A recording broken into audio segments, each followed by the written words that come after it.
¿Qué tal? Muy buenas noches, muy buenas tardes o muy buenos días a todos ustedes, desde donde sea que nos acompañen.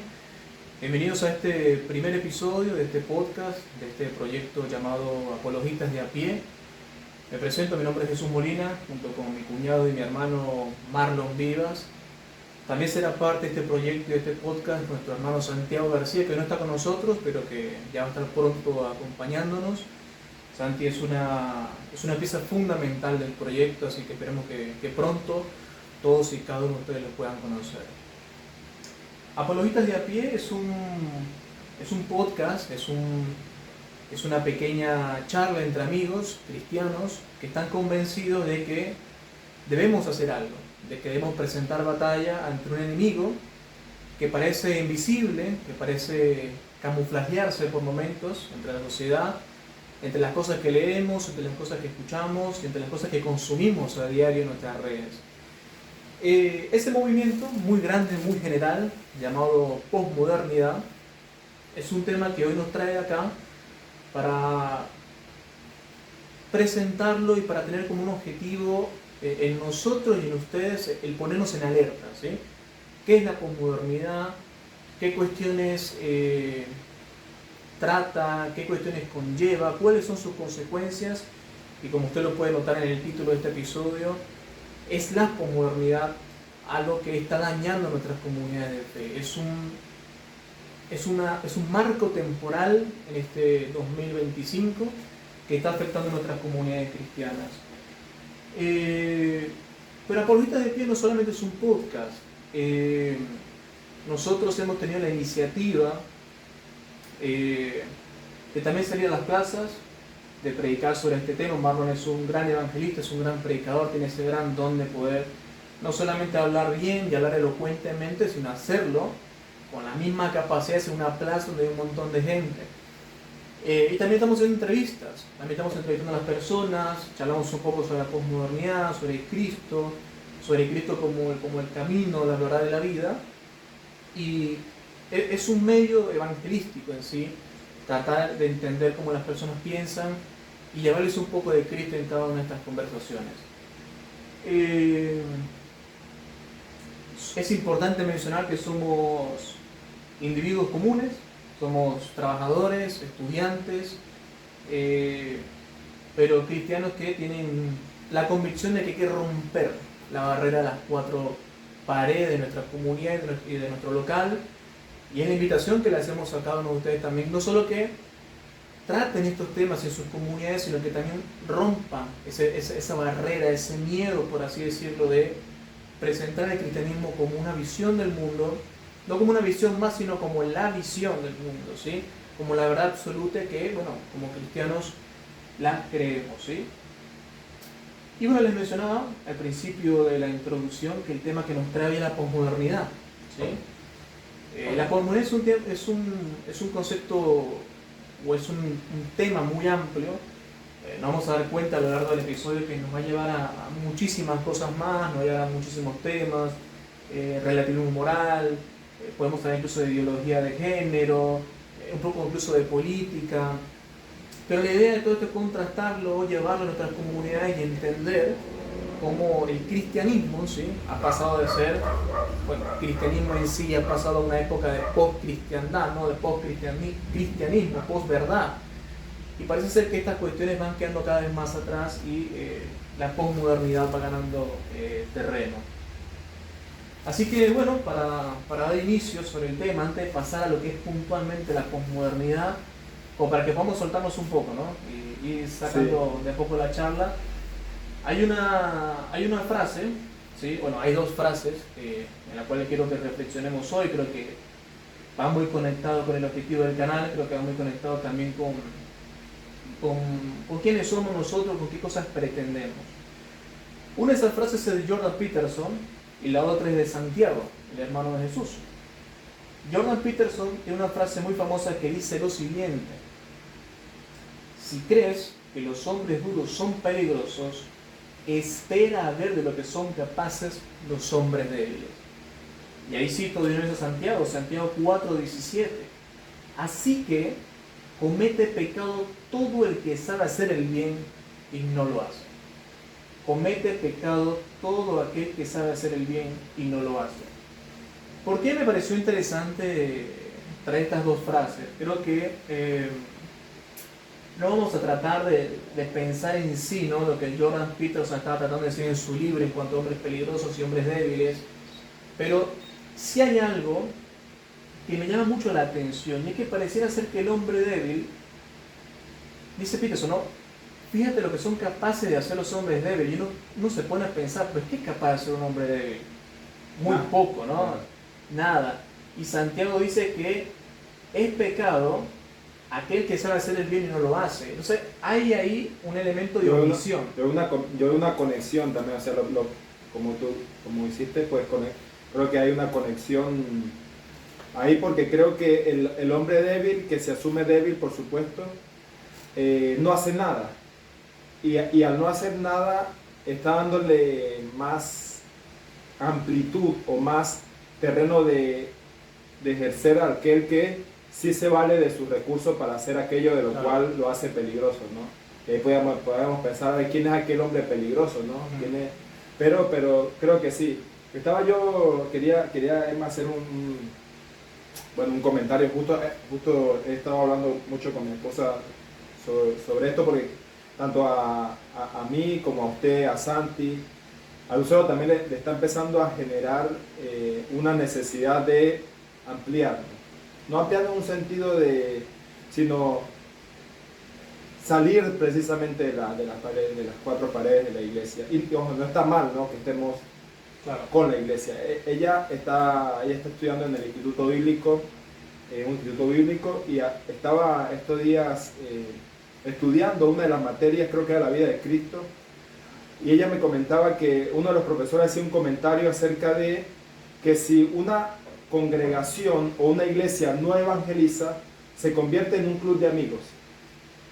Y ella me decía esto y sentía preocupación, no precisamente porque sea nuestro caso, ¿no?, sino por la necesidad que debemos tener de salir, de predicar. Y precisamente apologista de a pie, que precisamente la palabra apología, ¿no?, es como presentar defensa, tiene significado. Y hay un pasaje que me gustaría citar para ir un poco en esta expresión, que está en 1 de Pedro 3:15. Voy a leer el pasaje. Dice: más bien, honren en su corazón a Cristo como Señor.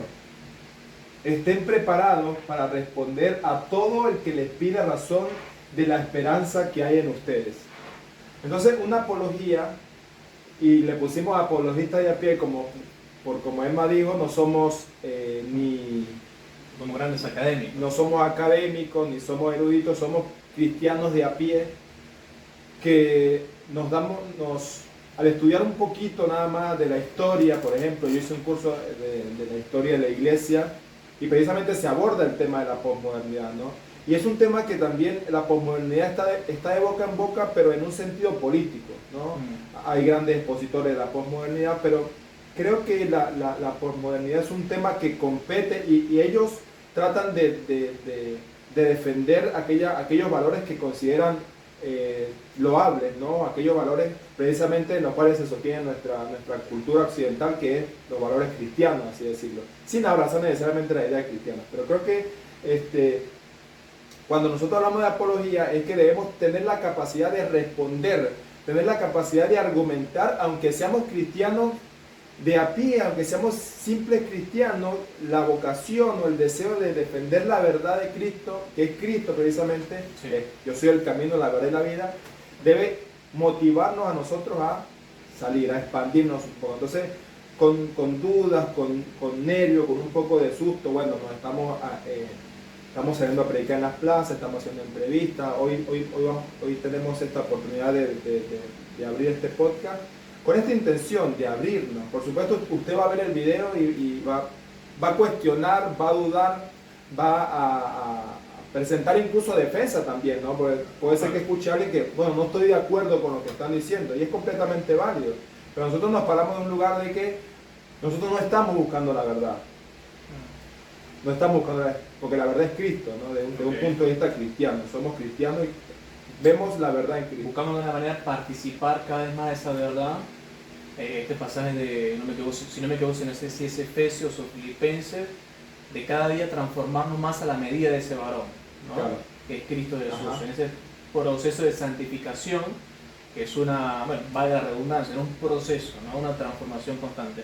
Pero hay una cuestión ahí que me llamaba mucho la atención. Vos citabas la historia, y era muy interesante porque pareciera, a menos yo, no sé tú si lo ves así, pero desde nuestras comunidades o las comunidades que yo he visitado, de mi congregación o de la denominación a la que pertenezco, es que estos temas no se tratan, ¿sí? Entonces está esa omisión. Pareciera ser que el cristianismo en algún punto se ha resguardado. Parece que el individuo aborda a Cristo para sí mismo y se ha convertido en una especie de, bueno, leo a Cristo para mí, lo entiendo para mí, lo reflexiono para mí, y las liturgias, bueno, leo, oro y bueno, predico a qué sé yo, algún conocido por ahí, pero es muy encerrado. Cristo se ha quedado muy en nosotros mismos. Y el tema de la historia, si hubiera sido así, ¿no? La historia, si los cristianos se hubieran quedado con Cristo para sí mismos, Tertuliano tiene esta frase muy famosa, ¿no? De que la sangre de los mártires ha sido la simiente, claro, ¿no? Del cristianismo. Exactamente. Si estos hombres no hubieran salido, si estos hombres no hubieran presentado el cristianismo como una verdad absoluta ante Roma y ante, bueno, todo el escepticismo del momento, el panteísmo, los dioses paganos, entonces, bueno, el cristianismo no hubiera sobrevivido, ¿no? Nos hubiéramos quedado en el siglo I, siglo II, y bueno, hoy no sé qué seríamos, ¿no? Pero No, es interesante todo de salir, de presentar batalla con una verdad absoluta. Está el tema de la omisión. Así que es un tema muy importante tratar. Sí. No, yo pienso que, y lo digo como una crítica propia, ¿no? A veces uno de los problemas que vamos a desarrollar más adelante al hablar de la posmodernidad, no hemos entrado a la posmodernidad ni siquiera, pero es que a veces uno tiene miedo a herir susceptibilidades. Total. O sensibilidad, es decir, no soy capaz de dar una opinión porque el otro se puede ofender. Entonces como que, bueno, tranquilo, me reservo mis creencias, lo guardo para mí y de esa manera vivo el cristianismo, ¿no? Y yo me encontré muchas veces en esto y sentía que había algo que estaba mal, ¿no? Sentía que, y no por supuesto posicionarnos en una postura de, porque la misma escritura dice, bueno, el siervo no tiene que ser humilde, ¿no? Que con mansedumbre corrija, pero sí tener una postura clara, ¿no? Lo que está mal y lo que está bien.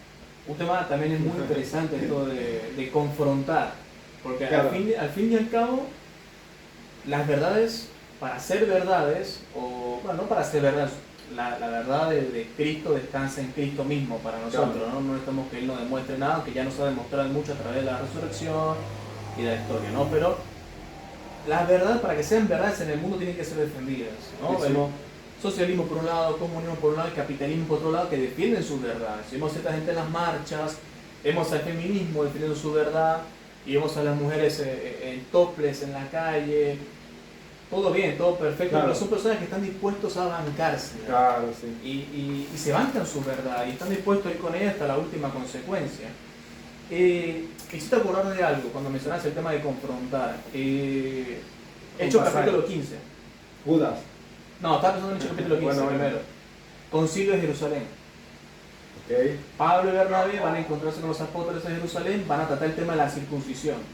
¿Sí? Okay. Hay un concilio, charlan, llegan a un acuerdo que no era necesario pedir a los gentiles la circuncisión. Okay. Pablo dice, Pablo, Pedro, no me acuerdo, dice, no pongamos trabas, ¿sí? Será suficiente con el bautismo, con que, bueno, nos abstengamos de los pecados sexuales y santifiquemos todo aquello que ha sido a los ídolos, ¿no? Okay. Parafraseando un poco el texto. Pero en Gálatas, y esto lo tomo de Paul Johnson, el historiador Paul Johnson tiene un libro que se llama Historia del Cristianismo. Vemos esta confrontación entre Pedro y Pablo. Claro. En Gálatas está Pedro, ¿sí? Están Pedro y Pablo en Antioquía, si no me equivoco. Pedro está compartiendo con los gentiles, llegan los defensores de la circuncisión y Pedro se aparta. Claro. Vemos una actitud bastante, podemos decir, cobarde o pusilánime de Pedro, Sí. ¿no? Y Y Pablo, curiosamente Pedro, ¿no? ¿y Pablo qué hace? Lo confronta. Claro. Le hace ver lo mal que está haciendo. Y no sé, me cuesta ver como una mansedumbre muy tranquila en paz. Por supuesto, un hombre totalmente humilde defiende la verdad, pero creo que lo hace con autoridad, como Claro. tiene que ser. Sí, sí. Una verdad, autoridad, ¿no? Y se lo dijo el mismísimo Pedro, aquel que Cristo Claro. le dio las llaves, ¿no? para las llaves de su reino, el que inicia la iglesia en Hechos capítulo 1. ¿Qué hubiera pasado, no? Si Pedro, Pablo lo toma como un momento crítico para el cristianismo, ¿no? Paul Johnson menciona de que, bueno, pudo haberse perdido el cristianismo como un movimiento más del judaísmo, Claro. si esto hubiera sido así, pero la confrontación está No, y también me acordaba, bueno, que gracias a Dios que como dos mentes piensan más que una, ¿no? Y aquí estaba, me Ya te acordaba. no está Santi, pues. No, imagínese, Santi es el doble de nosotros. Sí. Judas, por ejemplo, ¿no? Dice, estoy recordando el pasaje, ay, se me fue el pasaje. Lo voy a buscar, pero la tenía. Bueno, esto de Aquí está. estar dispuesto a dar la vida por la verdad, si no me equivoco. Presentar ardientemente por la fe una vez revelado, santo. La voy a buscar el pasaje porque para mí es un pasaje. Búscalo. Pero sí, hacer énfasis en esto de la omisión, ¿no? Hombres débiles, hombres peligrosos. Pareciera ser que cuando hablamos de los hombres peligrosos son aquellos que están dispuestos a hacer daño, ¿no? Y pensamos en los hombres que tienen el poder, que tienen las armas. Bueno, hoy está muy presente Nicolás Maduro, por ejemplo, Claro. ¿no? Y a lo largo de la historia hemos tenido a Hitler, a Mussolini, hombres con mucho poder, hombres con mucha autoridad, peligrosos en sí mismos en la historia y que han hecho muchísimo daño. Y parecía ser que uno entiende los hombres peligrosos desde ese punto, pero los hombres débiles han sido aquellos que no le han presentado defensa a estos sujetos, ¿no? Y bueno, Santiago hace para mí una declaración sumamente interesante, ¿no? Que saber hacer el bien y no hacerlo es cometido o es concebido como pecado. Y creo yo que hubiera sido un pecado muy grande entender el problema de la posmodernidad o ver el problema de la posmodernidad en nuestras comunidades y no tratar al menos de indagarlo un poco más, ¿no? Tratar un poco de traerlo así. Sí, sin duda. Y la invitación sin duda a todos ustedes es que, ¿qué es la posmodernidad? Es un puntapié para mí. Justo Ahí te invito a que vayamos ya, si quieres citar los Sí, Judas y vamos entrando Judas 3, justo dice: queridos hermanos, he deseado intensamente escribirles acerca de la salvación que tenemos en común. Y ahora siento la necesidad de hacerlo para rogarles que sigan luchando vigorosamente por la fe encomendada una vez por todas a los santos. O sea, sigan luchando vigorosamente, ¿no? No está hablando de caernos a la piña y nada, pero sí de defender la fe. Sí. Y ahí, ahora que detrás de cámara hablábamos un poco de este tema, ¿no? Que ¿por qué estamos perdiendo la lucha? O sea, yo honestamente cuando empecé a tener contacto con esta información, que fue hace muy poco, la verdad, cuando hice el curso de la historia, que empecé a indagar, empecé a leer el libro de Y ahora cómo viviremos, ¿no? Y otro par de libros, hay un autor argentino que se llama Lucas, no me acuerdo del apellido, también tiene un libro acerca de la posmodernidad que lo estoy leyendo, lo llevo por la mitad, y hice un curso acerca de la posmodernidad, pero, o sea, cuando uno se topa con esto, es inevitable que te genere un movimiento. Porque la posmodernidad es una cosmovisión que está siendo implementada sistemáticamente y que busca desplazar al cristianismo, busca dejar obsoleto al cristianismo, no sirve más el cristianismo. Y ahí te doy paso para que ya... No, bueno, totalmente. Y en el último segmento, estamos tratando de dividir el podcast en 3 segmentos, en el último vamos a tratar de ver cómo la posmodernidad está afectando directamente al cristianismo. Digamos que hay muchas esferas que no la vemos, por ejemplo la familia, la educación, la sexualidad, el matrimonio, que son temas muy interesantes que hay que llegar ahí, tocarlos y verlos para entender un poco la gravedad del asunto. Pero bueno, ¿cómo podemos definir la posmodernidad, ¿no? Hay una definición que encontré, una definición muy básica, es un movimiento artístico y cultural, importante tema de la cultura también para ver después, define el siglo XX, caracterizado por su oposición al racionalismo y por su culto predominante de las formas, el individualismo y la falta de compromiso social. va a ser interesante también charlar un poco sobre qué había anterior a la posmodernidad, Claro. que sería la modernidad, ¿no? Pero Claro. vemos que ya en esta definición hay una oposición al racionalismo, ¿no? La razón del hombre, que ya en la modernidad había sido dejado atrás, bueno, en la No. modernidad es predominante, por Claro. supuesto, pero había sido dejado atrás el orden trascendente de esa racionalidad que era Dios. Claro. Dios se deja atrás, la razón entra en acción totalmente, la frase muy famosa de Descartes, pienso, luego existo, Claro.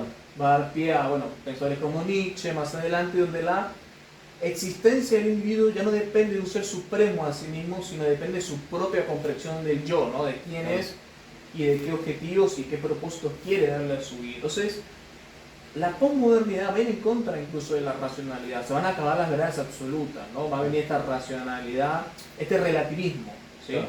De Porque, todo. porque la, Individualismo también, ¿no? la época posmoderna, o sea, la posmodernidad nos dice algo. Pos es después de. Claro. Es decir, la posmodernidad es un movimiento que surge en respuesta a precisamente la modernidad. Y para hablar de la posmodernidad es inevitable que hablemos un poco de la modernidad, ¿no? Como mencionaba. Porque la posmodernidad surge como, vuelvo y repito, consecuencia o respuesta a la modernidad. Pero ¿qué pasaba en la modernidad? O sea, ¿o qué pasó en la modernidad para que surgiera este movimiento en contra de cualquier verdad absoluta? Porque para mí una de las cosas, no sé si una definición, pero para mí una de las cosas, una de las características más importantes de la posmodernidad, o una de las más sobresalientes, es que la posmodernidad se opone a cualquier concepto de verdad absoluta.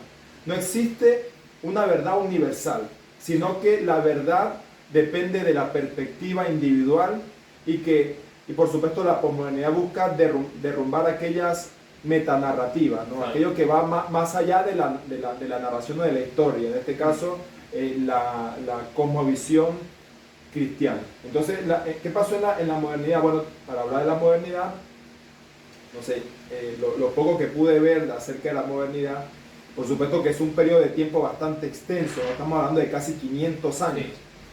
Podemos incluir en la modernidad eventos sumamente, yo creo que la humanidad en estos últimos 500 años, ¿no? Vamos posicionando el año 1500 para poner un punto de partida, ¿no? ¿Y qué pasó? No sé, 1517, la Reforma, ¿no? Martín Lutero, clavando las 95 Es como una tesis. especie de cismas, ¿no? Se van cayendo mundos Claro. y se van construyendo otros. Con la Reforma creo que el mundo religioso cambia totalmente. Sin duda. Hayamos visto esto también en la historia de la Iglesia, de que no es el único gran cisma. No, no. En otras partes del mundo se están dando reformas, Sí. en Inglaterra, creo que en Escocia también. Sí, sí. Pero para sumarte también, ¿no? Luego de la Reforma hay un movimiento también muy fuerte, que es, bueno, el descubrimiento de América, sin duda Sí, alguna, sin es duda. un evento importantísimo. Pero yo creo que el que más derrumba las bases de una sociedad establecida, moderna, es sin duda la Revolución Francesa, Claro. ¿no? Tenemos a los gobernantes, ¿sí? A los monarcas, como una especie de teocracia, ¿no? Claro. Ellos son puestos por Dios directamente. El Papa como la representación de Dios en la tierra y los monarcas como aquellos que están designados, ¿no? Que tienen autoridad divina para ceñirse de la tierra. Bueno, Hacer cualquier cosa también. claro, la Revolución Francesa da pie a lo que conocemos como la democracia, ¿no? Claro. La democracia moderna. Empieza toda esta cuestión, ¿no? Todo este auge que se desarrolla, la revolución industrial entra también acá, como decía el descubrimiento de América, y el descubrimiento de América es como, hay un personaje que menciona este escritor de argentino que habla de la modernidad, como que cuando viene de este lado, ¿no? Los españoles a Suramérica y del lado de Norteamérica, los ingleses, ¿no? Los anglicanos, que por supuesto tenían del lado que viene a nuestra región, ¿no? Sí. Eran más de un lado católico, pero del lado del norte eran más, estaban influenciados más por el protestantismo, ¿no? Por la reforma religiosa. Y aquí hay una importante diferencia, pero es como que el descubrimiento de un nuevo mundo. Claro. Es como que aquello que desconocíamos, hay algo nuevo, empieza algo nuevo, un nuevo mundo, literalmente lo entiende de esa manera. Entonces todo este proceso que mencionábamos, la Revolución Francesa, la Revolución Industrial, el cambio en el pensamiento filosófico, ¿no? Con este personaje René Descartes, que yo escuché un libro de René Descartes que se llama El método del discurso, creo que menciona. Él, al escuchar a René Descartes, yo me daba cuenta de que René Descartes no descarta la idea de Dios, pero sí cambia el eje, o sea, ya no es la verdad revelada como el centro o aquello que es más importante, sino que yo llego a la verdad a través de la razón. Y él dice, él pone todo en duda, pero no a Dios. O sea, él da, es más, edad moderna, previo a edad moderna, medioevo, ¿no? La historia medieval. ¿Cuál era la premisa? Existe Dios. O sea, hasta 1500 era muy poco probable que vos consideras a alguien diciendo, no, Dios no existe. Sí. Porque había la idea de que Dios existe. Te doy... No, bueno, me llama mucho la atención. Hay muchas cosas para mencionar. Totalmente, pero esta idea de que Dios existe, no sé si la existencia de Dios como tal o su naturaleza es puesta en juego con la Revolución Francesa, porque el siglo de las luces, con la Ilustración, con todos estos pensadores como, ahora se me viene a la mente, Voltaire, Diderot, entre otros que ahora no recuerdo, lo que hacen es, a través de panfletos, de pequeños ensayos, como que tratan de llegar a la población y hacerles ver y entender de que Dios no ha puesto a ningún monarca para que los gobierne, ¿no? Okay. Y que si era razonable que Dios, en su naturaleza, pudiera gobernar una sociedad como la gobernaba, ¿no? En ese entonces los monarcas, una sociedad estamentaria, donde había los 3 estados, donde el clero y la nobleza representaban el 5% de la población, y el 95% eran los campesinos pobres que se morían de hambre y producían para el clero y la nobleza, ¿no? Claro. Entonces como que hay un choque ahí entre, podríamos decir, visiones de Dios, y es como, bueno, Dios no es todo lo que te han estado contando, Dios bueno, me parece ser que es una especie de títere o de narrativa utilizada para mantener este sistema. No, y se cae. Y también había, bueno, debemos también decir que había mucho alfabetismo, mucho analfabetismo. O sea, sí. Analfabetismo, sí. La gente no... Y bueno, precisamente, ¿no? Era, no sé, el sacerdote, los feligreses iban a la iglesia, el sacerdote le leía un fragmento de la escritura, por ejemplo, en un idioma que no entendía, no había una interpretación. Entonces, las personas no podían saber más allá de lo que le decían. Pero había esta idea, ¿no? Y yo creo que en la edad moderna, con todo este movimiento, ¿no? Que entre el capitalismo, hay un gran periodo de no solamente crecimiento demográfico, sino también prosperidad. Sí. O sea, las sociedades empezaron a enriquecerse. Bueno, aquí entra la idea de ya se deja a un lado la monarquía como sistema y entra la democracia. Aquí entra lo que conocemos como vamos a decirlo así, empresarios, pero tiene un término. La burguesía entra acá. Entonces la burguesía que manejaban los recursos empezaron a desplazar o a tener poder. Pero también en la democracia es que, bueno, ya no es no tiene posesión de la tierra aquel que se lo da a Dios, sino aquel que al pueblo se lo da. Precisamente la idea de democracia. Entonces hay un crecimiento demográfico, hay una prosperidad, pero también hay un acceso más a la educación. Sí. Entonces, gracias al movimiento religioso cristiano. Sí, sin duda. La reforma, claro. Aquí se inventa la imprenta, sí, creo que sí. Entonces eso da mucho pie. Bueno, muchas cosas malas, pero también muchas cosas buenas también, ¿no? De parte del mundo católico en ese entonces, claro, que tenía, por así decirlo, la hegemonía, ¿no? Tenía los recursos de lo que tú decías, no había un libre acceso a la escritura, eran ellos quienes tenían de última mano la posibilidad de enseñar, y bueno, en muchos casos se puede enseñar cualquier cosa, como el término, como lo que llaman las monarquías, ¿no? Pero también, hace poco leí este libro de Y ahora cómo viviremos, que ponía esta profunda reflexión de, bueno, cómo el cristianismo salvó o fundó Occidente en un momento, ¿no? Cuando Roma cae, hay un gran y un valioso trabajo de los sacerdotes católicos que se van a evangelizar por el mundo, ¿no? Y esta es una historia muy famosa de San Patricio, ¿no? San Patricio, no sé si lo conocés, pero es un sacerdote que, si no me equivoco, es llevado por los bárbaros una vez que Roma cae a Escocia, y el tipo se dedica toda su vida a criar ovejas, a pastorear ovejas. Y en vez de esa soledad, él estaba leyendo busca, y bueno, él era ateo incluso, bueno, encuentra esperanzas en Dios, se convierte a Dios, San Patricio es un tipo que vaya a ganar un movimiento impresionante. Movimiento monástico. Que va a evangelizar a los países donde no había cristiandad, por así decirlo, pero no solamente eso, evangeliza al enemigo. Claro, eran bárbaros. Evangeliza a los bárbaros, los educa y los bautiza, ¿no? Claro.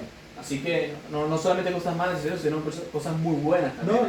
No, sin duda, y yo creo que la modernidad es un periodo de tiempo muy, muy interesante, muy provechoso en términos de, por lo menos de la esperanza de vida del individuo, ¿no? Por supuesto los avances tecnológicos, la tecnología, la ciencia, pero el foco se lleva a eso, ¿no? Entonces empieza a haber un dejar a un lado aquellas verdades ya establecidas, aquellas verdades reveladas, por ejemplo, sí, como la escritura, ¿no? el Dios de la escritura. Y acá entra un filósofo que yo tengo que leer más, investigar un poco más su pensamiento, pero hay una frase enigmática, Friedrich Nietzsche. Él dice, Dios ha muerto. Sí. Y él, al decir, bueno, obviamente hay varias razones por las cuales se dice que él pronuncia o decreta la muerte de Dios. Una de ellas era precisamente el declive de la sociedad, ¿no? Había una superficialidad, era una sociedad superficial, pero también había una decadencia moral. Y también él se daba cuenta de que, Friedrich Nietzsche se hace llamar en algún punto, creo que el mismo anticristo, ¿no? Pero él decreta la muerte de Dios no como un asunto triunfal necesariamente, sino como incluso una desgracia. Sí. Pero ¿qué pasa con la muerte de Dios? Él promueve o él busca el quitar toda moralidad ya establecida. Y entra lo de la idea del superhombre. Que no sé si tú leíste un poco acerca de esta idea, pero busca fomentar que el individuo debe crear su propio sistema de valores. Total. De cero. Ahí como para que sigamos con el desarrollo que vienes, ya vamos a entrar al segmento 2. Vamos a meternos con las consecuencias de la posmodernidad. Creo que... Pero bueno, cerrando el segmento de tratar de cómo definirla. Claro, pues, la invitación, por supuesto, o sea, no se queden. No, para nada. Estamos hablando de posmodernidad. Vayan, investiguen, vayan, busquen, vayan. Prepárense, ¿no? Edúquense en el tema, investiguenlo y lo van a poder entender incluso mucho mejor que nosotros. Es un desafío para nosotros entenderlo, pero también un desafío para ustedes ponérselos en la mesa y que lo puedan ir a buscar. Claro, ¿no? Y no pretendemos definir completamente ni abarcar completamente todas estas cuestiones. No, menos en 50 minutos. Yo creo que esto es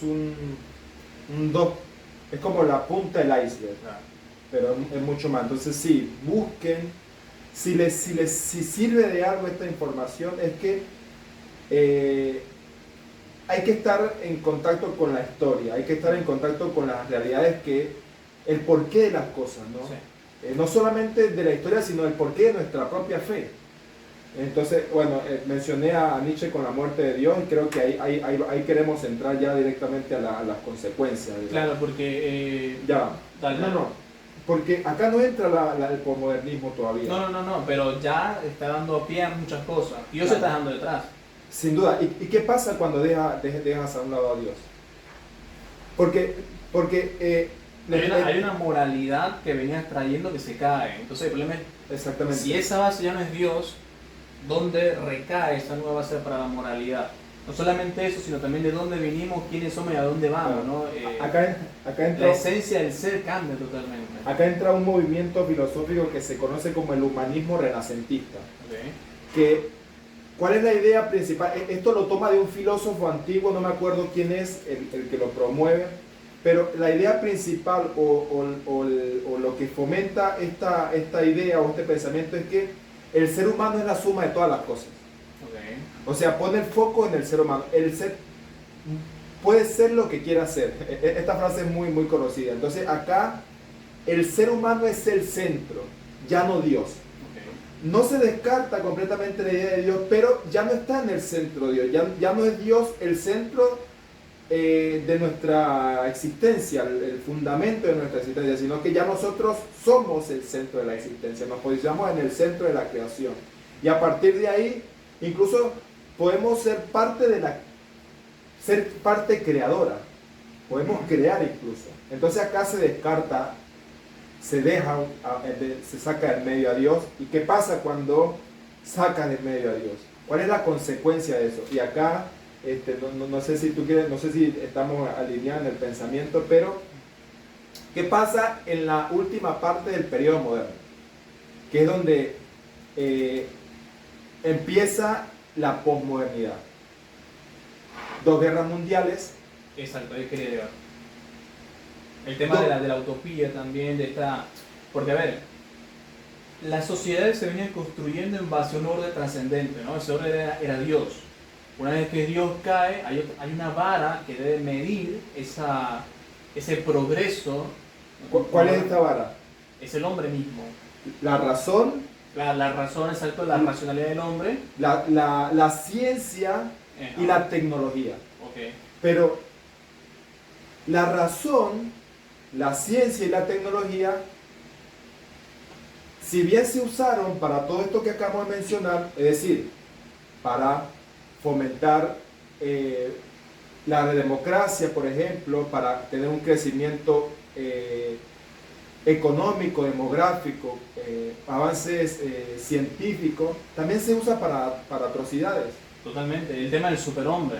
Exacto. Ajá. Es difícil no conectarlo con el nazismo. Por supuesto, ahí está. Está la idea de el nazismo en sí tenía una idea de sociedad, de visión del mundo que quería construir, ¿no? Por supuesto. Y en esa visión del mundo no estaban los judíos, ¿no? Por supuesto, para nada. Pero estaba esta idea de un Hitler que pretendía crear un hombre, un superhombre, a través de quién, bueno, de su ciencia, de su tecnología, de su racionalidad. Aquí entra el utopismo, ¿no? Claro. De las sociedades, como ya no es Dios la vara que mide el progreso de las sociedades y somos nosotros mismos. Bueno, apuntamos a utopías que nacen de nuestra propia razón hacia dónde creemos que las sociedades deben llegar. Y se han tenido cosas tan atroces como el tema del nazismo, ¿no? Del superhombre, donde, bueno, muchos acá, Auschwitz, bueno, los experimentos que hubieron en Auschwitz con hombres para que, bueno, no se pudieran ver mejor, para que pudieran vivir mucho más. Una carnicería. No, en estos días estaba viendo un video precisamente acerca de la Segunda Guerra Mundial, y es que literalmente el soldado alemán promedio era insensibilizado a tal punto de que se le decía que ese objeto, no le vamos a llamar ser, sino que se deshumanizaba al otro. Es decir, no sientas culpa o pesar por matar a ese, porque a la final no es un ser humano. Como para aliviar un poco la conciencia o sea, la cantidad, el genocidio que se hizo por precisamente buscar perseguir una idea de una utopía o la construcción de una cultura, una sociedad perfecta, ¿no? El superhombre. Claro. Vaya error. La Guerra Fría, por ejemplo. Bueno, anterior a eso tenemos la Revolución Rusa, la Unión Soviética, miles de personas que murieron de hambre en Rusia con un comunismo fallido intentando de implementarse. Ha costado la vida de muchas personas sin duda estos movimientos utópicos, pero me parece que antes se nos escapa un pensador que es muy importante, que es, después lo voy a colocar en el video, Jean-Jacques Rousseau. Okay. ¿No? Este hombre que también era un hombre creyente en Dios, pero que él quería que el hombre en sí era bueno, ¿sí? que el hombre era bueno plenamente, que todo lo que le sucedía al hombre era una cuestión de lo que lo rodeaba, ¿no? Claro. Por lo tanto, el hombre en sí mismo no tiene que redimirse, por así decirlo, en Cristo, sino que es la sociedad la que tiene que ser redimida. Aquí está esta utopía de, bueno, hay que cambiar la sociedad, ¿no? Claro, ¿no? Y esto de mencionar algo, lo que, se me fue, la tenía. ¿Cuál era el pensador? Jean-Jacques Rousseau. ¿Qué fomentaba? Bueno, él escribió el contrato social, el tema de que el hombre en sí es bueno. Ok, pero ahí donde iba. Sí. El hombre, y parte de esta idea, es una utopía, ¿no? Pensar que el ser humano es bueno por naturaleza. Okay. Entonces cuando dice, bueno, es bueno por naturaleza, entonces si nosotros logramos construir una sociedad donde el entorno le favorece, es decir, donde tenga las condiciones necesarias, donde tenga, no sé, una buena economía, donde se pueda desempeñar a plenitud, todo su potencial bueno natural va a surgir. Claro, porque naturalmente va a tomar las decisiones correctas. Claro, exactamente. O sea, la maldad, un tema creo que muy importante, la maldad ya acá no es real en la humanidad, sino que el ser humano es bueno y por lo tanto, si es malo es porque las condiciones que le rodean lo hacen hacer esto. Claro. Una utopía completamente, porque cuando decimos que el ser humano es bueno, estamos diciendo que todo aquello por lo cual murió Cristo, yo no he venido a llamar a justos sino a pecadores, al arrepentimiento, la maldad del ser humano. El ser humano necesita redimirse, necesita reconocer su maldad. Bueno, todo esto no existe, no somos buenos. Hay quien dirá, bueno, pero no es creado de imagen y semejanza de Dios totalmente. El hombre es una buena creación, pero que ha caído en el huerto del Edén y que ha venido a ser redimida a través de Claro. Cristo.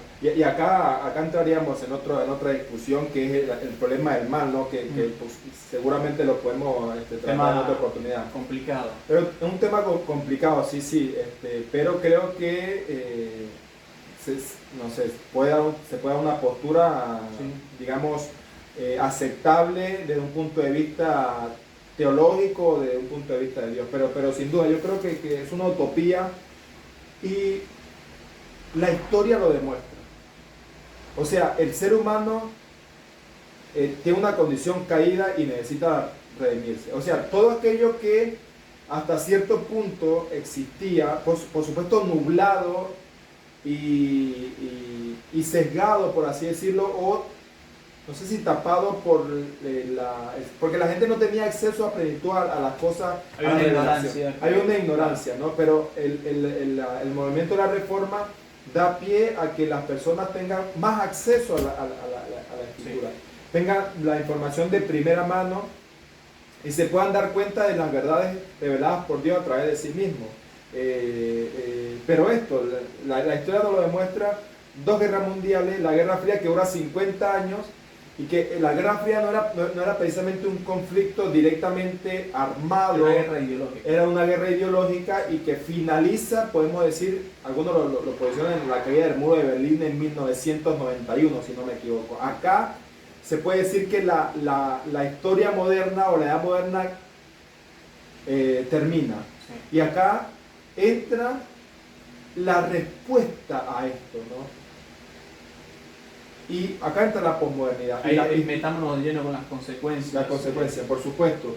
Bueno, una de las muchas, ¿no? O sea, no, se puede mencionar muchísimas, pero yo lo veo así, no sé si puede servir. Ahí me corrige o me suma o me resta, como sea.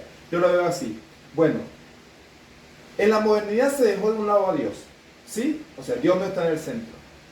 La razón, la ciencia y la tecnología es el medio por el cual nosotros alcanzamos la verdad y alcanzamos la plenitud del ser, ¿no? Todo lo que mencionamos. Pero nos dimos cuenta de que no es así. O sea, la razón, la ciencia y la tecnología solamente nos trajo las atrocidades que hicimos, las 2 guerras mundiales y la Guerra Fría. Entonces, ya no hay verdad. Entonces, la primera respuesta o lo primero que dice, bueno, ya ni siquiera por medio de la razón alcanzamos la verdad. Entonces ya no hay una verdad, no hay una verdad absoluta, sino que la verdad hay muchas pequeñas porciones de verdades que yo voy construyendo y que me hago una idea y la hago para mí, pero se da prioridad o foco al individualismo, a lo que Total. el individuo considera que es la verdad. 46 minutos, ¿vamos bien? No, sí, que tenemos para cerrar. Con el tema del individualismo me das pie a la definición que yo citaba al principio de posmodernidad. Esta definición tenía el tema de la falta de compromiso social. Si ya no hay verdades absolutas y, bueno, al no haber verdades y encima las verdades que hay ya no son trascendentes, ya no son verdades que están situadas en lo bondadoso, en lo amoroso, en las virtudes de un Dios todopoderoso que nos ama, pues la verdad es que el compromiso de un individuo por hacer grandes cosas por la humanidad se cae, ¿no? Y pareciera que todos caemos en una especie de conformismo, Claro. un ultraconformismo de cada quien vivir su verdad y que bueno, el resto se las arregle, ¿no? Entra este superindividualismo, este egocentrismo, ¿no? Este hombre idiota, ¿no? Que no es capaz de ver más allá de su propio ombligo y que se queda todo para sí mismo. Y el tema del compromiso social, y acá ya vamos entrando a... No, seguimos en el segmento con las consecuencias, Sí. pero bueno, sin duda alguna toca el tercer segmento, que es cómo afecta a la comunidad, cómo afecta el cristianismo, ¿no? Pero nos toca porque somos parte, somos víctimas de esa posmodernidad. Sin duda. Y la falta del compromiso social que a veces las iglesias tienen, ¿no? También como para salir a participar en las sociedades, para hacerse cargo en los ambientes políticos, en la pobreza, en los necesitados, y en cuestiones que incluso tenemos de primera mano, pero que no las tratamos. Y no sé si es por una falta de compromiso o un tabú. Nos cuesta posicionarnos en esas verdades absolutas contra un posmodernismo que, bueno, lucha contra el sexo, el matrimonio, los hogares, la familia. Vamos a ver después si es posible tratar en algún capítulo, va a estar muy bueno tratar el marxismo, ¿no? Sí, sin duda. El marxismo afecta las familias de una manera tremenda. De hecho, Marx decía de que para lograr la revolución capitalista, económica, que los obreros pudieran levantarse contra los burgueses, los obreros deberían empezar la revolución en sus propios hogares, ¿no? La revolución empezaba por la familia, entonces la mujer debía revolucionarse frente a su esposo y debía ser ella dueña de sí misma, no debía estar ella subyugada por su esposo, ¿no? Sus hijos ya no tendrían que ser sus hijos, tendrían que ser y los hijos del Estado. Una cuestión bastante interesante, ¿no? Pero es un tema que afecta esto también, el tema del ultraconformismo social, porque son otras verdades, al fin y al cabo, tu verdad es tan absoluta como la mía, entonces Claro. ¿para qué ir a confrontarte, ¿no? Claro. Y es- A ver, hay una... yo estaba pensando, somos tolerables, pero de una manera muy tóxica, ¿no? Todas las verdades ahora valen excepto las nuestras, la del cristianismo, ¿no? Claro. No, hay una frase que dice, en la época de la tolerancia es indispensable y no se toleran excepciones. Claro. O sea, soy tolerable hasta que tu postura, ¿no?, Choca con la mía, claro. choca con la mía. Ahí se pudre todo, ¿no? Porque no existe tal cuestión. Pero entre las consecuencias de la posmodernidad es que también hay un desencanto también. Yo veo que hay un desencanto producto de precisamente el resultado de la historia, ¿no? Del por qué suceden las cosas. Empieza a haber un desencanto. Vos decías una falta de compromiso social, ¿no? No me interesa en realidad ser parte de algo, ¿no? Claro. Y hablando de un aspecto cristiano, ¿no? De una vida cristiana, yo creo que una de las cuestiones también es que como cristianos tenemos la idea de que la vida cristiana se puede segmentar. Sí. Es decir, yo soy cristiano los domingos que voy a la iglesia y un día entre semanas si hay una actividad de la iglesia. Pero después de eso tengo una mirada completamente diferente de la vida y de la realidad. No veo yo creo que esto es importante no solamente para hacer una reflexión interna, sino, bueno, no, precisamente tiene que partir de acá, hacer una reflexión interna y darnos cuenta de que el cristianismo o la verdad de Cristo debe ser vista como una una cosmovisión que abarca toda nuestra esfera. Es decir, yo no creo que exista un cristianismo para un área de mi vida, ¿no? Sino que Cristo busca abrazar cada esfera de mi vida. En él subsisten todas las cosas, dice la palabra. Exactamente, entonces creo que una de las cuestiones, ¿no? Bueno, ya está, bueno, yo soy cristiano, sí, me pongo mi ropa de cristiano y después no me importa nada. Incluso tengo otra de las cuestiones que afecta directamente nuestra. No sé si antes de pasar te puedo sumar con una, ¿Sí? Es el tema del existencialismo. Sí. Bueno, este cristiano es víctima, ¿no?, de esta falta de compromiso social. Al haber múltiples verdades, pues para el cristiano, de alguna forma, un mal llamado cristiano, ¿no?, porque el cristianismo pasa una de sus muchas verdades, y por eso segmenta su vida en distintos ambientes. Creo que Pero el tema del existencialismo me parece muy importante porque mencionábamos esto de que el hombre se construye a sí mismo, ¿no? Y creo que una de las consecuencias de la posmodernidad ya la estaba tratando Viktor Frankl en su libro El hombre en busca del sentido, cuando este psicoanalista estuvo preso en Auschwitz. Viktor Frankl decía si en los tiempos de Freud la psicosis social que había era esta, podría así decirlo, esta coercitividad sobre la sexualidad, sobre la liberación sexual del hombre, hoy en día es la falta de sentido, ¿no? El individuo en esta tarea de construirse a sí mismo, por supuesto, nunca va a encontrar las respuestas que requiere su ser, su corazón, su alma para poder llenarse de eso, y inevitablemente le da una psicosis de no saber quién es, no saber ni de dónde proviene, a qué está llamado y a dónde va. Crisis de identidad. Y es una crisis de identidad que está incluso dentro del mismo cristianismo. Sí, ¿no? sin duda. Yo creo que, o sea, ahí tenemos que ceñirnos nosotros de lo que representa ser un cristiano, ¿no? O sea, nosotros asumimos que tenemos el Espíritu Santo, por ejemplo. Claro. Es decir, Dios mismo con nosotros. Tenemos su verdad revelada.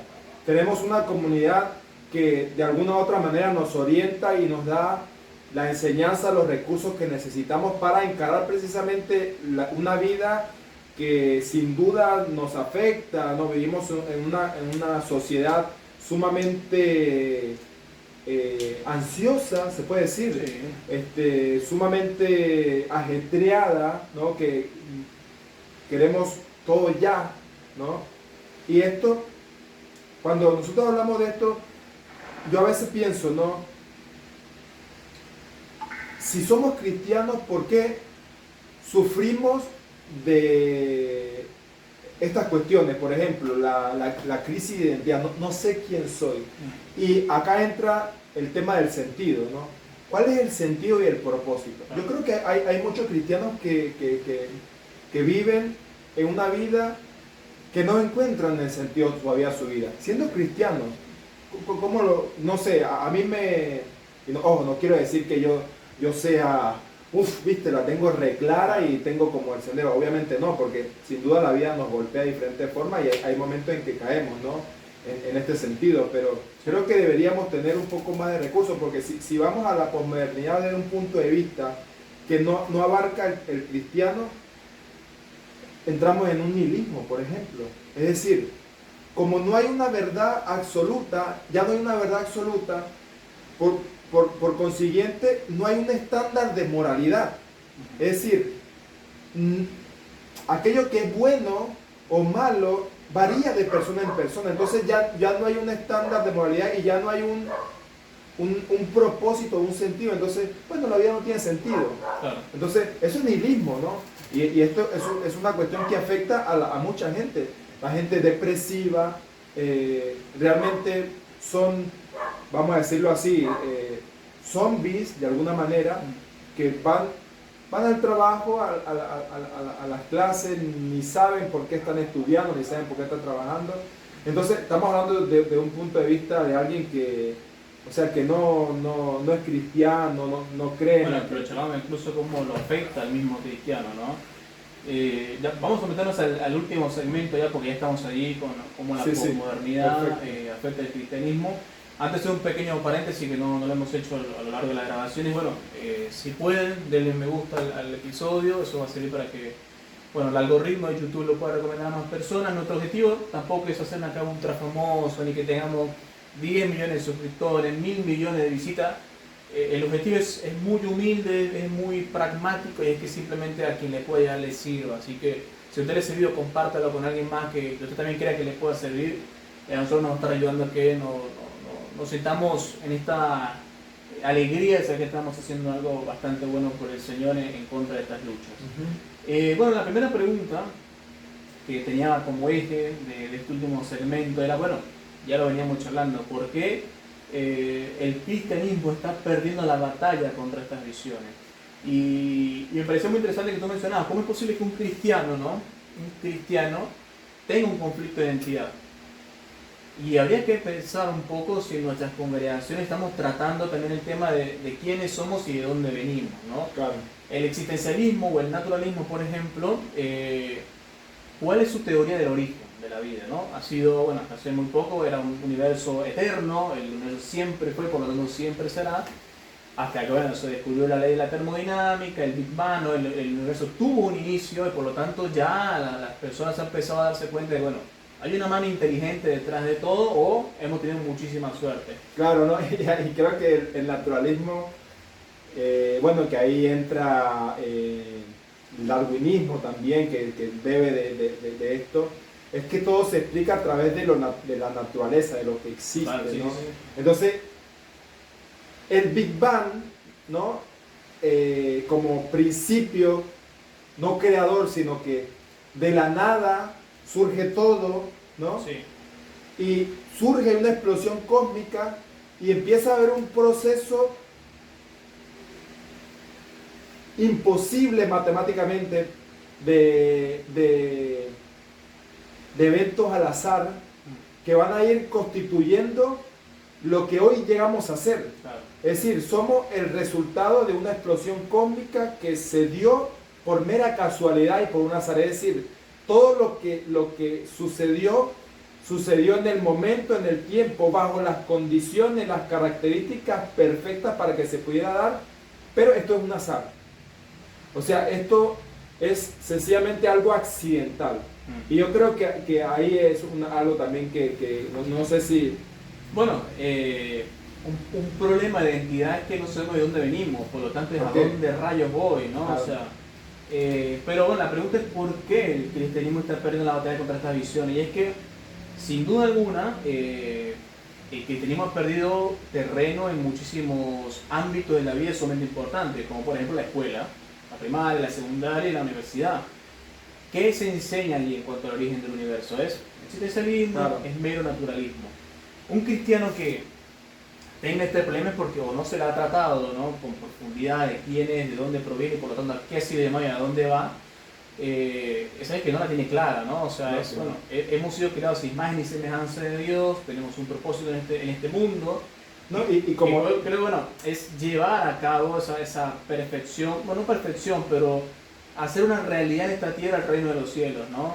No, y como mínimo le huimos a la idea de, porque ciencia y fe, no me voy a meter ahí, porque a ver, la fe, por supuesto que la razón y la fe tratan diferentes temas, ¿no? Pero Están de la mano incluso las sí, tres para mí. pero Y que hay mucha fe en la ciencia, sin duda. no, sin duda, obviamente, y para dar por sentado está claro. Lo que pasa es que hay una extraña aceptación académica, científica, que yo creo que hasta cierto punto se puede considerar que la ciencia, las muchas posturas científicas carecen del atributo científico que demanda, sino que está incluso impregnado de muchas ideologías. Sí. Yo creo que la ciencia, no sé, este tipo de postura ya hay una cuestión ideológica detrás, ya no es una cuestión necesariamente científica, porque es imposible comprobar del método científico estas cuestiones, son teorías, son hipótesis, pero que se dan por sentadas. Es más, y cualquier postura contraria a esto, es decir, una postura, por lo menos que parte de un Dios creador, es vista como retrógrada, Sí. o arcaico, o anticuado, o sea, ¿todavía crees en eso hoy en día? Claro, tenemos esta idea del eterno constante progreso, el progresismo, ¿no? Entonces es imposible mirar atrás, Claro. constantemente mirar hacia adelante. Pero yo creo que también un problema es el constante orgullo y ego de muchos académicos en que, bueno, al aceptar ciertas verdades que la ciencia les demuestra, que los conecta con una mano universal, con una mano inteligente, que lo ha creado todo, es que se les cae una vida, ¿no? Claro. Se les cae un proyecto, se les cae una teoría de lo que han defendido toda su vida, han tenido que, o tendrían que cambiar drásticamente, aceptar que han estado equivocados durante muchísimo tiempo. Hay una frase que dice, no me acuerdo quién la decía, pero bueno, decía que un poco de ciencia te aleja de Dios y mucho de ciencia te acerca a Él, ¿no? Claro. La ley de la termodinámica, por ejemplo, se cayó por completo de que el universo siempre había sido, ¿no? La ley de la termodinámica, muy resumidamente, dice que bueno, la materia no puede surgir de la nada, no se puede crear a sí misma, por lo tanto hay un aspecto y una mano creadora detrás de ella que la ha hecho. Y que no solamente la ha hecho, sino que en nuestra fe está que también la ha evolucionado, la ha transformado para que llegue a ser lo que hoy es. Pero bueno, podemos decir que el cristianismo está perdiendo la batalla contra estas visiones porque, por un lado, o no estamos dando la batalla, o no estamos preparados, o no sé, ¿qué tú crees que podría pasar? Vos que tenés hijos, por ejemplo, ¿no? ¿Cómo prepararte en tu hijo que, bueno, venga a la escuela, venga a la secundaria, y bueno, papá, esto es lo que me han dicho de dónde vinimos, ya que tengo los argumentos, acá tengo todas las posturas, ¿cómo, no? ¿Estamos preparados para enfrentarnos a algo así? Claro. Hay un ejemplo que me gustó mucho en este libro de Ahora cómo viviremos de Charles Colson, si no me equivoco es el autor. Hay un hombre, no me acuerdo era su nombre, pero bueno, era un hombre creyente, muy creyente, con su esposa creyente, su hija nació en el cristianismo, y a eso de los 9-10 años empieza a ver las ideas del darwinismo en la escuela, y empieza a llegar a casa con estas ideas, ¿no? Y bueno, papá, al parecer, bueno... Fueron a Disney. Exacto, fueron a Disney, pasan este evento sobre la ciencia, Sí, cómo sí. se creó todo, ¿no? Pero en un momento el padre se encuentra con que no tiene respuestas ante lo que la escuela está dando a su hija, ¿no? Y el tipo que empieza a hacer, empieza a prepararse, empieza a encontrar que pues hay respuestas en la ciencia que conectan con Dios. Y empieza a hacer una lucha constante con su hija, pero nunca lo había hecho. Claro. Y su hija Porque damos por sentado, damos por sentado que lo que o creemos que aquello que lo están enseñando a nuestros hijos en las escuelas está completamente absorto de las ideologías. O podemos incluso subestimar a nuestros propios hijos, ¿no? Que compren, mal diciéndolo, ¿no? Que compren nuestra verdad. Bueno, hijos, nosotros hemos sido creados por Dios, de nuestro propósito, vamos al cielo, hacemos las cosas bien y listo, ¿no? Pero estaría bueno, ¿no? Llenarlo de argumentos. No, justamente yo, particularmente como padre, bueno, mis hijos tienen 10 años, me he dado la tarea en los últimos meses, de alguna manera, no solamente de buscar un poco más información que afirme mis convicciones, ¿no? Estoy leyendo un curso, un libro acerca de la introducción a la apología, por ejemplo, que precisamente la apología tiene esta función, ¿no? De presentar defensa, o sea... Ahí podría hacer un paréntesis. Sí, sí. Porque es muy importante, ¿no? Por la dinámica de las redes. El propósito del canal no es caernos a luchar contra estas posturas cristianas. Si estamos haciendo una apología, es una apología en contra de la posmodernidad. Claro. Acá vamos a estar, bueno, que si católicos o protestantes, que si cristianos evangélicos, bueno, no es el objetivo del canal, pero que no va por allí. Es importante que lo mencionemos. Sí. Vamos a estar tratando después, queremos tratar las cartas de Pedro, ¿sí? Más adelante. En lo personal tengo personas identificadas que quiero entrevistar, que creo que van a sumar muchísimo al tema de la posmodernidad, pero creo que es importante que el nombre del canal no se nos pierda por ahí. No se pero a donde iba era... Yo creo que la apología parte de... La palabra apología suena necesariamente como una especie de confrontación, ¿no? Pero yo he estado como buscando, y una de las cosas, la pregunta, ¿no?, del por qué el cristianismo está perdiendo la batalla, es precisamente porque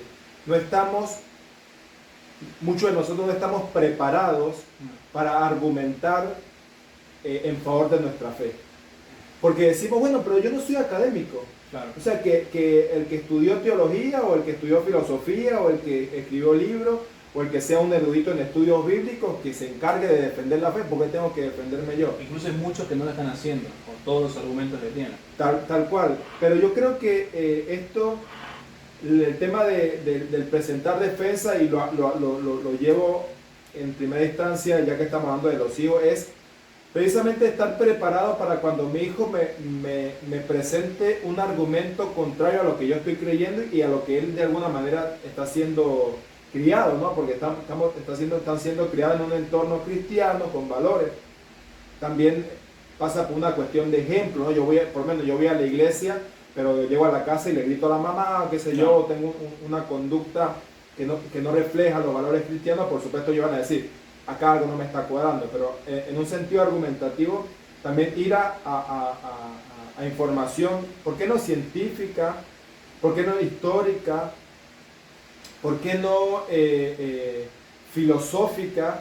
Que me lleven a Dios como la fuente primaria de todas las cosas o la respuesta última a las realidades. Entonces, cuando yo hago esto, yo estoy preparado para entablar una conversación sobre estos temas, no solamente con mis hijos, sino también con mi amigo que no cree, ¿no? Que tiene problemas con referente al mal, que tiene problemas con, no le encaja por qué la Biblia, si la Biblia es un libro que fue escrito por hombres, por qué debo creer en ella, por ejemplo. La resurrección de Cristo fue un invento, no fue un invento del Imperio Romano para manipular a las personas. Y hay respuesta a todo esto. Entonces, el cristiano está perdiendo la batalla en primera instancia porque no nos estamos preocupando por prepararnos en estas cuestiones. Y damos por sentado, como precisamente tenemos esta extraña dualidad de que mi vida cristiana se resume solamente a un culto, voy, me siento, no escucho la prédica, me quedo dormido ahí y participo ahí, comparto un rato y me voy para mi casa y ya no hay más de Cristo, no leo la Biblia, no oro, no tengo comunión con mis hermanos, no leo libros que traten acerca de estas cuestiones. Y claro, cuando vienen estas cosas que está haciéndome taladrada, digo, bueno, no, hay que ser tolerable. Claro. ¿No? Hay que ser tolerable y yo me cuidaría de dar una opinión con referente a esto, ¿no? No, esto está bien o está mal, el aborto está bien o está mal, empezamos ahí a tener pero la eutanasia está bien o está mal. Entonces, hay mucho tabú en base a muchos temas. Hay un tema sobre todo fundamental que yo creo que está afectando mucho a las comunidades, que es la pornografía. Claro. Es un fantasma inmenso que o lo vemos y lo ignoramos o creemos que no estamos en él. De hecho, hay estadísticas en Estados Unidos de que hay estados que son donde más se registran creyentes, en donde tienen más alto nivel de consumo de pornografía, claro, por ejemplo, ¿no? Incluso líderes, los mismos pastores. Totalmente. No digo, nosotros no estamos incluso para nada absueltos de eso. La pornografía está en muchísimos lados. Sí. Podemos tratar ese tema en alguna oportunidad. Totalmente. Pero bueno, se nos va un poco el tiempo, 1 hora y 10, hay mucho todavía por abarcar, pero para que vayamos cerrando un poco, bueno, ¿cómo luchar contra el posmodernismo? ¿No? ¿Cómo luchar contra el posmodernismo? Y acá, si querés, vos mostrar lo que quieras argumentar, lo que tú creas que pueda servir. Yo creo que en principio el cristiano tiene que dejar de ser posmoderno. ¿Sí? Creo que el cristiano es posmoderno hoy en día,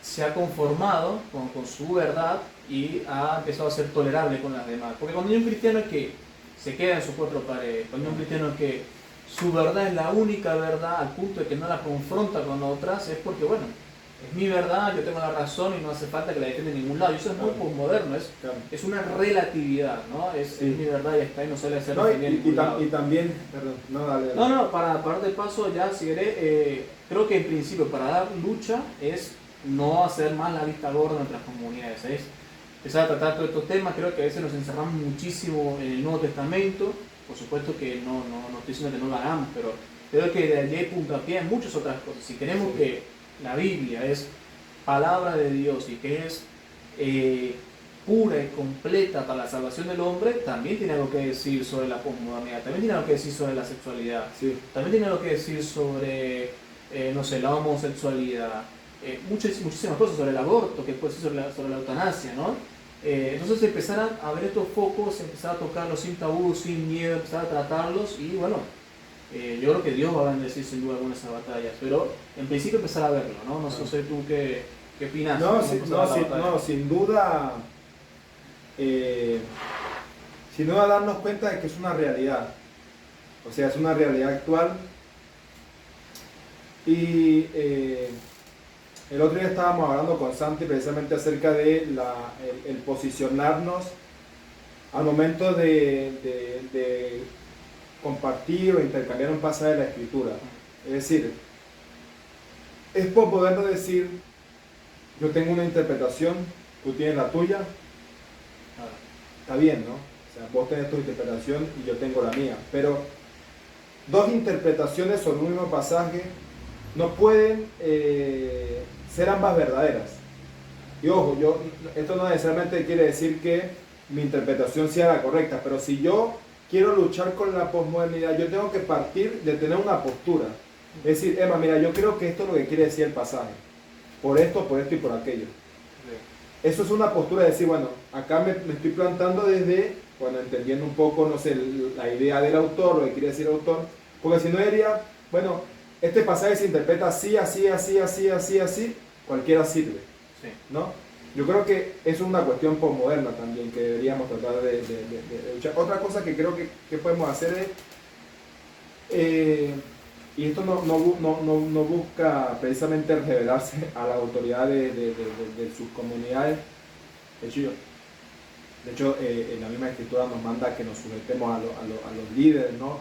Pero también tener una búsqueda individual de aquellas cosas de las cuales estudiamos. Es decir, cuando nosotros vamos a la iglesia, nosotros asumimos que aquel que va a enseñar tuvo una preparación para dar esa enseñanza, es decir, tuvo una investigación, tuvo una reflexión, es decir, él está de alguna manera preparando un contenido para yo poder alimentarme de ese contenido. Pero es virtuoso o sería mejor que nosotros tuviéramos el tiempo para incluso analizar esa misma información y no decir, bueno, esto lo que me está diciendo no es así, sino que incluso permitirme ir un poco más allá y investigar. Yo creo que una de las cuestiones que nos pasa es que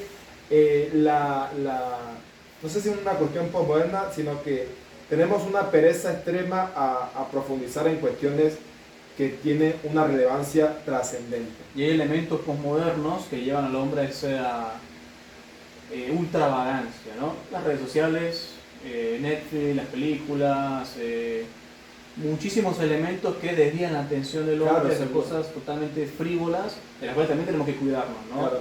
No digo que no consumamos redes sociales, no consumamos entretenimiento, pero que lo hagamos con un sabio equilibrio de todo, ¿no? Pero por supuesto que sí, a veces podemos pecar y creo que nosotros tenemos esa experiencia de pecar a veces en una ultra confianza o tener más fe en los predicadores que en Cristo, ¿no? Es como, bueno, lo que el hermano me dijo, ya está, él es el teólogo, él es el filósofo, él es el preparado y lo que él diga está bien, ¿no? Y a veces hay un peligro con eso porque incluso anulamos nuestra propia razón, nuestra propia creatividad, nuestra propia inspiración que el Espíritu nos da para, bueno, decir, bueno, ¿por qué esto, no? ¿Es esto así? Yo lo entiendo así. Incluso hacer preguntas incómodas en medio de la congregación. Claro, no, sin duda. No, porque no es el objetivo rebelarse contra las autoridades, sino es en búsqueda de una verdad. ¿No? Claro, sin duda, ¿no? Porque hay que tener no sé, yo cada vez me di cuenta más de la necesidad de seguir profundizando, ¿no? de seguir preparándome un poco en mi deficiencia o en mis imposibilidades o en mis falencias también, en mis limitaciones, pero buscar ir un poco más allá de lo que ya otra persona nos preparó. Claro. En un sentido de que, bueno, esto es, sino que capaz hacer un ejercicio de reflexión, hacer un ejercicio de investigación, hacer un ejercicio de incluso ¿por qué no cuestionarlo? Bueno, creo que tú lo sí. mencionabas, porque, no sé, hasta cierto punto todos nosotros dábamos por sentado verdades, en un sentido, posturas, como que esta era, ¿no? Por lo menos, no sé, en algún punto, no sé, la iglesia a la cual yo voy, bueno, fue establecida en el año 33, ¿no? Entonces hay un salto de casi 2000 años a la actualidad y, a ver, pasaron muchas cosas en el medio, ¿no? Sí. Pero si yo no tengo la capacidad de decir, a ver, ya va, ¿por qué esto es así? No, sino que ir y investigar un poco, ¿no? Y nutrirme de la historia. Permitirse un poco estar equivocado, ¿no? Sí, permitirnos un poco, sí, sin duda. Sócrates decía que el principio del conocimiento es primero que todo asumir nuestra ignorancia, ¿no? Entender que es mucho más lo que ignoramos que lo que conocemos. Sí, sin duda. Pero bueno, creo que es momento de ir cerrando, se nos pasó muchísimo el tiempo.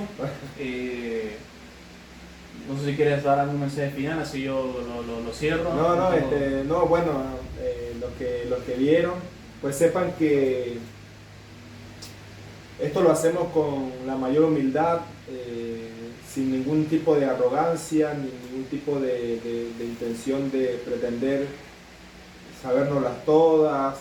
Sencillamente surge a partir de una preocupación, surge a partir de una necesidad de hacer algo más en favor de Jesús, en favor de la verdad que es Jesús, de la fe que Él nos dio, y de poder hablar de estos temas que nos resultan incómodos, pero que no podemos ignorar, y que, bueno, investiguen, ¿no?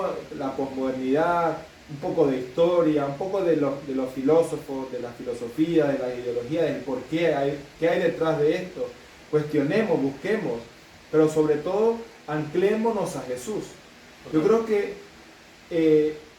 la posmodernidad busca y promueve no hay verdades absolutas, pero Jesús es la verdad. Entonces cuando nosotros encontramos que Jesús nos dice en Juan 14:16, yo soy el camino, la verdad y la vida, Jesús es la verdad, no es una verdad, no es una de las verdades que nos lleva al Padre, es la verdad. Por lo tanto yo tengo que anclarme a Él y defenderla, ¿no? Defenderla internamente, promover estas ideas, o al menos dar pie a estas ideas como la posmodernidad, por ejemplo, y que se trate, y que se hable y que se investigue acerca de esto. Yo creo que va a ser muy,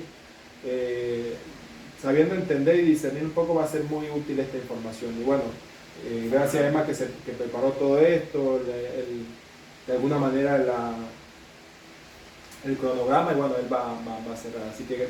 No, básicamente sumar un poco más lo que venías diciendo, decirles que vamos a tratar de dar un mail, ¿sí? Abajo de todo, para que nos envíen sus críticas buenas o malas. Acá estamos dispuestos a tomar todo en pro de mejorar, y el mensaje es el mismo, ¿no? Nuestro objetivo es un constante poner en alerta estos temas, invitarlos a que puedan desafiarse a sí mismos, a asumir lo que acá les traemos, que no se queden con nuestras verdades, por así decirlo, ¿no? Con nuestros conceptos, sino que investiguen más, profundicen más, y que creo que el llamado a todas las comunidades cristianas es que estemos dispuestos a bancárnosla, ¿sí? Claro. Vamos a bancarnos nuestra verdad, vamos a ir hasta la última consecuencia con ella, y bueno, gracias a eso esa verdad absoluta lleva buenas consecuencias, que es Cristo, ¿no? Cristo es el camino, es la verdad y la vida. Así que sin más que decir, espero que pronto vamos a estar de vuelta. Espero que nos acompañe Santi pronto, espero que lo puedan conocer en los próximos capítulos, y bueno, sin más No, y nada que oren por nosotros, Emma. Totalmente, sí. Que oren por nosotros, si hay alguien que nos ve, que nos conoce, que oren por nosotros, porque no solamente estamos haciendo, sino que estamos, como dijo Emma al principio, estamos haciendo entrevistas, estamos predicando en las plazas, y también vamos a subir un poco de este contenido, de estas entrevistas, porque también nos interesa saber qué piensa la gente, ¿no? Porque esto también es parte, pero el propósito final es promover la verdad de Cristo, ¿no? Promover a Cristo, que la gente se acerque a Cristo. Eso sí, que oren y que... Bueno, gracias. Esto fue Apologistas de a pie. Hasta la próxima.